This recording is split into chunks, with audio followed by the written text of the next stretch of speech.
Toronto அந்த தீவுக்கு வந்திருக்கேன். டொரண்டோவோட அந்த தீவில் இன்னொரு பக்கத்தில் டொரண்டோ மாநகரம் அழகாக தெரியும். ஆனால் இங்கே பாருங்களேன், செமையாக இருக்குங்க. இது ஒரு குட்டி பீச் மாதிரி. இந்த தீவில் 2 பக்கமும் பீச் மாதிரி இருக்கும். எல்லாமே நன்னீர் தான்.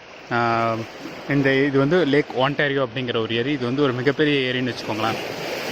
கிட்டத்தட்ட ஒரு 2 மாவட்டங்கள் சேர்ந்தால் நம்ம ஊரில் எப்படி இருக்குமோ அந்தளவு இருக்கும். இந்த ஏரியை தாண்டி போனீங்கன்னா வச்சுக்கோங்களேன், அந்த பக்கம் யூஎஸ் பார்டர், அமெரிக்காவுக்கு போயிடலாம். ஸோ இந்த நயாகராலேருந்து வர தண்ணியெல்லாம் இங்கே தாங்க வரும். இது ஒரு அருமையான இடங்க. அப்படியே உட்காந்து அப்படியே கண்ணை மூடிட்டு பார்த்தோன்னா சும்மா செமையாக இருக்கும். தண்ணி பாருங்க எவ்வளோ பளபளபலான்னு இருக்கு. ஆக்சுவலாக இந்த இந்த தீவே பார்த்திங்கன்னா ஒரு ஒரு ஒரு 7 கிலோமீட்டர் 9 கிலோமீட்டர் நீளம் உடையதுன்னு சொல்லுவாங்க. நம்ம கொஞ்சம் தூரத்துக்கு நடந்து போய் எப்படி இருக்குன்னு பார்க்கலாம். நல்லாயிருக்குன்னு தான் கேள்விப்பட்டிருக்கேன். இன்னொரு பெரிய பீச்சுக்கு போயிட்டு ஒரு 3.5 கிலோமீட்டர் இருக்கும். அங்கே போயிட்டு நான் அதுக்கப்புறம் எப்படி இருக்குன்னு பார்த்து சொல்கிறேன்.